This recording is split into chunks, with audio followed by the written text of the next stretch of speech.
Obviously, I want to start with actually events in the last half hour or so in the UK, and that is the arrest of a suspect in relation to the Bradford stabbing of a young mum with her baby in a buggy in Bradford, in the shopping area, in broad daylight. A manhunt has been on. We know that yesterday a 23-year-old had been arrested, arrested on suspicion of assisting a suspected offender. This morning we are announced by the local police that a 25-year-old man has been arrested. Now, what we do know about this case is that the man who had been under suspicion, the man for whom there was the manhunt, as is Habibur Masum, was on bail at the time of this event taking place when the victim, Kulsuma Akter, was killed. Obviously, now there's been an arrest. And again, lots of people often we find get in touch and say, why aren't you talking about a story? Because it then becomes sub judice. It's then contempt of court. You don't want to prejudice any potential trial if there are charges brought. And so obviously we don't want to do that. And obviously that's very strictly and quite rightly against the law. But talking more generally about cases that repeatedly come into the public domain about men killing women who they know. Women are far more likely to be killed by a man that they know, most likely a husband, boyfriend, or an ex-husband or ex-partner. The most dangerous time, and I don't know the circumstances, I'm not referring to this case, but the most dangerous time for any woman is after she's left a violent partner for her life. But again and again, when we hear of these awful cases, the family members will come forward and say, but the police knew. And often the man in the case will have been given many a warning. Will have even been on bail on other potential charges, will have been told, you must not come within any, 100 metres of somebody on the line. And yet they are breached and breached and breached. And we see this again and again in domestic violence or when people who know the female victim are found guilty of those charges. The fact that in some cases some people will have come from abroad and have been charged with crimes and are still in this country, a lot of people are going to raise a lot of questions about whether our justice system is fit for purpose anymore. Absolutely, and there are those two phrases that you often hear next to each other chillingly, one of which is known to the victim and also known to the authorities. Those two seem to go together quite a lot these days. And it does raise questions because there are a plethora of cases now. There are so many that we've seen even in recent months where you have a horrendous incident happen, often, as you say, a case of partner violence or domestic violence or two people who've recently broken up and then something horrendous happening. And then you realise not only the nature of the relationship between the two, but also the fact that seemingly the authorities weren't able to intervene properly, either because... Well, they were able. Often they've been notified. They, for some reason, don't act. Absolutely, and not from a lack of evidence, shall we say. And, as you know, looking at recent cases, we've been talking a lot on this show, the Alkali attack in South London, the Abdulazedi case. This was a man who, for all intents and purposes, also shouldn't have been in the country.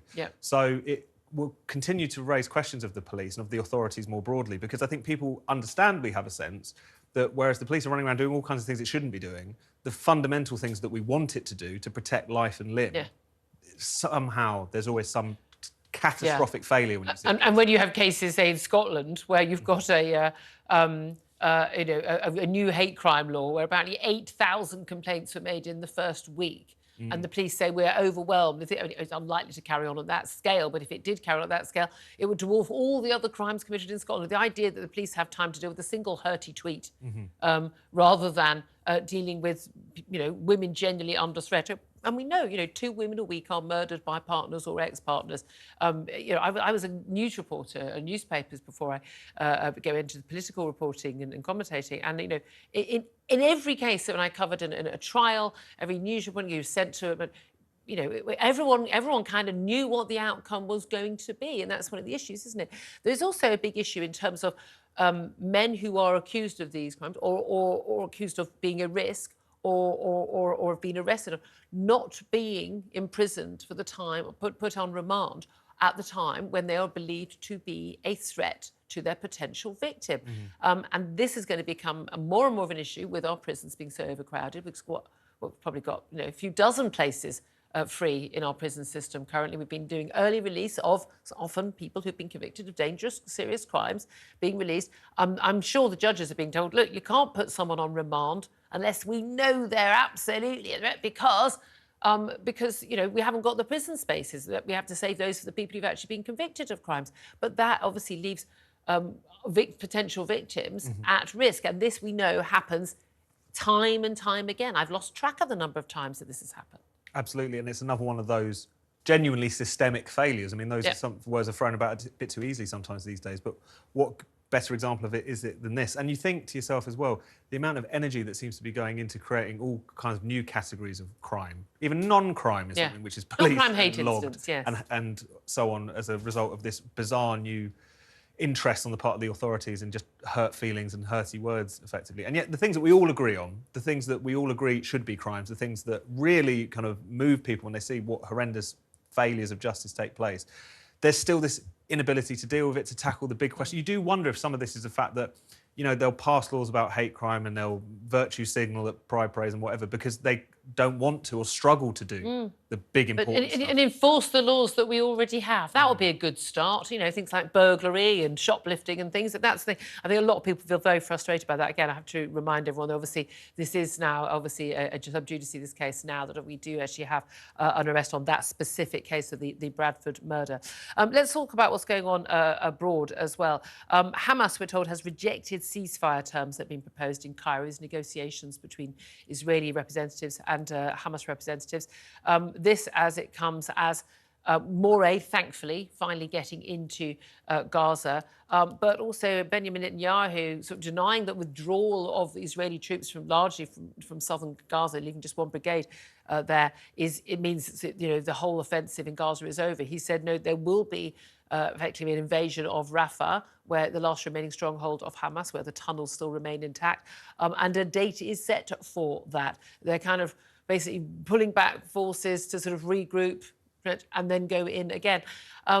I mean, again, it's very different from, say, Russia and Ukraine, where you're looking at a huge landmass of Ukraine. And when, you know, we look at that landmass and you see the incursion of Russian forces, you are talking about hundreds and hundreds and hundreds of miles. Gaza, of course, is a tiny strip of land with those 2.3 million people on.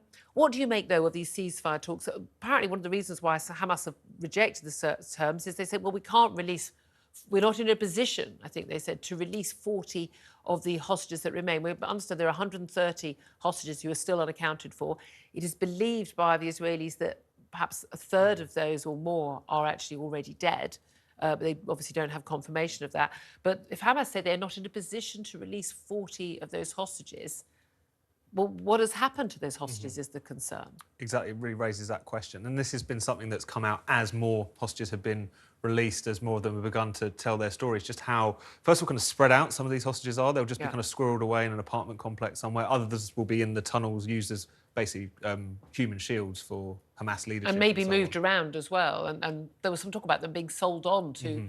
literally physically, you know, sold to other terrorist groups. Absolutely. So I'm sure that's one big missing piece of the puzzle here, is actually what has happened to them, what state are they in, are Hamas even in a position to engage in those kinds of swaps? But it's also just a reminder that the obstacle to peace here has always been Hamas. The obstacle to not just these negotiations, but also what began this conflict in the first place, was because you have a group which is almost unrivaled in its barbarism, its willingness to use people as bargaining chips, its willingness to mutilate and rape and so on, and its lack of care about even its own civilian casualties, actually weaponisation of its own civilian population. They celebrate the death of civilians. Absolutely, and I think this is just another moment to reflect on the fact that they have always been the problem here. And whilst we all want to ensure that, you know, this comes to a peaceful but just end as soon as possible, we can't lose sight. It is bizarre how many people who claim to be the great and the good and being caring, loving people who are massively concerned about the people of Gaza, but again, remarkably unbothered about kids starving in Yemen. Remarkably unbothered about that. That doesn't bother them at all. Or being bombed in Yemen, because, again, Israel's not involved, but who think that it's all down to Israel. And if Israel stopped the bombardment, if Israel withdrew from Gaza, there would be peace. But the reason why Israel is in there is because they had done that in 2005, and it doesn't create peace, as we now know. And also there's just almost collective amnesia, as if October 7th never happened, that 6 months ago just Israel sort of woke up on the wrong side of the bed in the morning, decided to start bombarding. Call up all their conscripts. But this extraordinary poll carried out by the Henry Jackson Society over the weekend, well, published over the weekend, showing, and we were talking about on the show yesterday, absolutely stunning, that, that only 1 in 4 British Muslims in this country actually believed that there was rape and murder by Hamas on October the 7th. And 46%, almost half of British Muslims in this country, according to this poll, saying they have sympathy. They've sympathised with Hamas. I mean, this is absolutely shocking and terrifying. I mean, there's still too many in the wider population who believe that as well, certainly on the far left. But... I mean, that's something that we've seen certainly on the streets week after week in recent weeks, is the number of people who are clearly not just, I suppose, making excuses for Hamas, not just, engaging in a bit of whataboutism or trying to downplay the worst excesses, but in some cases openly celebrating what took place. That's one thing that, again, people have whitewashed from the recent historical record, is the fact that those protests, those celebrations began before the ground invasion in Gaza started, before Israel had really responded to the full extent that we've seen recently. Those were protests of celebration after October 7th, and we shouldn't forget that. Absolutely not. Look, let's talk about events back home, though. We've had another announcement from the Labour Party about what their various policies will be if they do get into office. And the Shadow Chancellor, Rachel Reeves, has said that Labour's going to mount an inheritance tax raid on wealthy non-DOMs under plans to pay for its flagship commitments on schools and the NHS. They want to raise £2.6 billion a year over the course of the next Parliament, closing loopholes in the government's plans to abolish exemptions for people who are not so-called domiciled in the UK for tax purposes. So you can live here, like, for instance, Rishi Sunak, the Prime Minister's wife, who's the heiress to an Indian billionaire. You could live here, have your kids at school here, have your husband be Prime Minister here, but claim for some reason, for tax reasons, that you're non-dom. I think it was while he was Chancellor she did this. They paid the money that would have been due. I think it was about 10 million quid, a large sum of money. But again, we're one of the few countries in the world that even have this idea of non-dom status. It was something created after the colonial era and people coming back to this country. The idea they're having to do this is because the Chancellor, the Tory Chancellor, basically said, oh, those changes to non-DOMs and things that you were going to do to raise money for schools and hospitals, we're going to use that for a tax cut, which is going to make no difference to the polls, by the way, in terms of cutting national insurance. So they were left, Labour, with a £2 billion black hole in their finances. I'd like to point out that £2 billion is actually money down the back of the sofa in terms of the general budget. Not as gargantuan a task as it looks. No, indeed. Look, the plan is they're going to get rid of a loophole that the Tories were leaving in for the first year. I mean, which was an outrageous loophole to help their little rich chums. And I'm all in favour of them doing that, closing that loophole. But again, it's also they're going to hire a load more people at HMRC to look into tax affairs, basically get a load of tax. If people are due tax, they should pay their tax. All in favour of that. But every government says it's like they're going to tackle red tape, tackle bureaucracy, and they're going to cut down on tax avoidance. Not tax evasion, but tax avoidance. And they're going to get extra money in. But no government ever seems to do it. I know maybe they're going to be the ones to finally crack it, but I mean, that seems to be the claim here, was that they're even talking about being able to raise as much as north of £5 billion by all of these changes that they're making, bringing these new crack teams into HMRC who are going to go after tax avoiders. There's been some pretty clear criticism of these plans already, questions from the IFS and elsewhere about whether or not the sums properly add up. But as you say, it's one of those things where people are instantly a bit sceptical of, because we have heard this so many times before. All we need to do is move around some personnel at HMRC. All we need is a task force to tackle the issue of tax avoidance here or there, and everything will be fine. So the proof will be in the pudding, I suppose. Yeah, absolutely. I mean, again, all in favour of these things. But also, again, when any government or potential government says they're going to do this, you would think, well, why hasn't this been done before? This is surely something that we should be doing. Again, if everyone, most people who are PAYE or even actually self-employed, and again, there's not much benefit for people who are self-employed under the IR35 changes. In fact, a lot of people leaving self-employment because of that. But they don't have an option of not paying tax. They have to pay. You pay your VAT. You've got to pay your national insurance, your tax. They don't have an option. It's only rich people who even have this option, and they employ much higher paid, much more skilled people than HMRC does to get around these things, because it's worth their while. The thing is to just cut all the loopholes out. No, absolutely. The tax code is so complicated. I mean, isn't it sort of this high? It's yeah, you it know, makes War and Peace look like a quick holiday read sort of thing, as yeah, far as I understand. exactly. It So, probably is. Clever people like you, it probably is. Alarmingly. but it's one of those things which, again, the more complicated it gets, the more loopholes there are, the Yeah. more things to exploit and so on. So, regardless of where you think the tax rate should be, regardless of whether you want to tax on labour or assets or whatever, it's quite clear that there's the level of complexity we have is just providing plenty of opportunities for people to Absolutely. make Well, people who will be paying a little bit more tax this year, apparently, is the local council fat cat. So a record number of town hall staff are pocketing more than 150 grand a year. That's more than the Prime Minister earns. I would say the Prime Minister is underpaid, by the way. I know this is unusual in thinking this. It's a tough job, although they always make money afterwards selling their memoirs. And Sunak himself is not hard up for a few Sunak he can probably get... I doubt he even spends his wages. That's just such a pittance compared to what he's got, isn't the bank, isn't it? But it's a new report by the Taxpayers Alliance. They do this every year. It's the council rich list, and it's the total for last year, that 2023, has risen by 108 staff in a year. It's the biggest rise on record. It's the highest level since they launched this rich list in 2007. But 188 council workers have salaries that were higher than the £165,000 a Prime Minister can claim.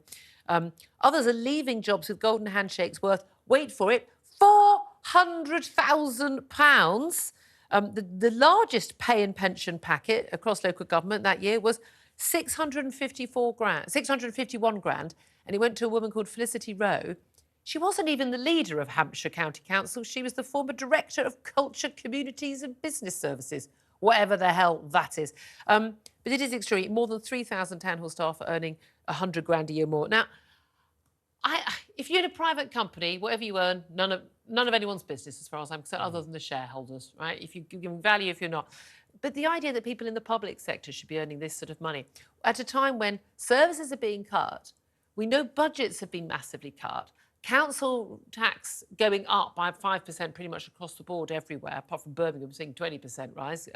I mean, it is untenable for these people to pay themselves more when there's less money coming in and they're having to charge people more for fewer services. How on earth do they square this circle?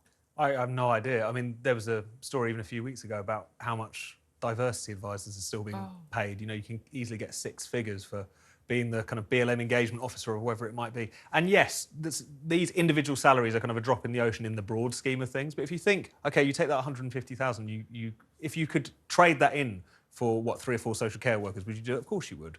It would make... Well, no, you and I would. I don't think they would. But, well, of course, because I'm sure they're quite attached to their position. Because they have that choice right now and they don't do it. And especially, as you say, I mean, like Birmingham Council are having discussions about turning off the street lamps for periods of the evening because of the fact that the budgets are so squeezed since they've basically had to declare bankruptcy as a consequence of historic equal pay claims. It's all a complete mess. And again, if people were earning these fabulous salaries and everything was running like clockwork, then obviously people would have no grounds to complain, but that's clearly not what's going on. I know not all of that is local government's fault necessarily. There is a question about where the money is coming from. But at the same time, anyone who's looking at these councils and think they've been perfectly well managed, even within the restraints and the constraints that they have, no one's going to give me a joke. In fact, some of them, going bankrupt and some aren't, but with the same sort of funding. It is ridiculous, isn't it? Just finally, I just want to ask you about William Bragg. He's the Tory MP who apparently was the centre of this honey trap sting operation and then basically betrayed his colleagues, I would say his country, by giving out telephone numbers for someone gets in touch with you, they're blackmailing you because you've sent them some dodgy pictures of your naked todger, and then you hand out numbers of your colleagues, politicians and political journalists, because under threat of blackmail. You know that person's not up to any good. He's eventually come clean, but he has finally been persuaded last night to resign from the committee, the select committee he's chair of, where he was scrutinising, the running of government, but also stepping down as vice chair of the 1922 backbench committee of Tory MPs as well. I mean, it's untenable that he could have remained in those posts. He is standing down as an MP, and I would say, well riddance. I'm sorry, I've got no sympathy whatsoever. I know he was the victim of sort of a sting, but at the end of the day, you fell for it, other people didn't. Why are you sending pictures of if you're an MP, pictures of your naked todger to complete strangers? But handing over the numbers of other people, I think, was such an outrageous and treacherous thing to have done. It's astonishing that so much sympathy was first awarded to him. I mean, that was incredible, because I, like you, looked at this and thought this is an open and shut case. Of course he's got to fall on his sword. For being so reckless as to fall for this in the first place is already an indictment of his character and his fitness for public And his office. judgment. Exactly. I mean, I'm not one of these people who reflexively believes that China or Russia are behind this. You need some evidence of that. But at the same time, it's not a great situation if you've got MPs of some standing who can so easily be blackmailed by what looks like a pretty crude sort of scam that was being pulled upon them. But as you said, the second thing is him betraying all of his colleagues, and the response from some people in the Tory party of not only should we feel sorry for him, that actually, as Jeremy Hunt put it, he should be courageous. I mean, I don't know what else is on his phone or his hard drive. I'd love to know that what was on Jeremy Hunt. If that's what he's saying. No, but seriously, I've got big question marks. Is it so much to ask that we don't expect our MPs to, at the drop of a hat, to a phone number they've never seen before, instantly take a picture of their nethers and send it to someone they've never met, and then throw their colleagues under the bus? I know. I mean, they're black. Is that too much to ask? It's a low bar. It's a low bar we're asking for. I was absolutely stunned when I could see people go, yeah, the courageous line. I'm just like, what version of this story are you hearing? I tell you what, there's an awful lot of versions of this story that aren't in the public domain, and they're even more shocking, by the way. I don't think I can say them on family television, but they're quite shocking. I'm still amazed. When I told you, you were quite shocked, Tom. I was, yeah. I don't shock easily. We don't shock easily, but there we are.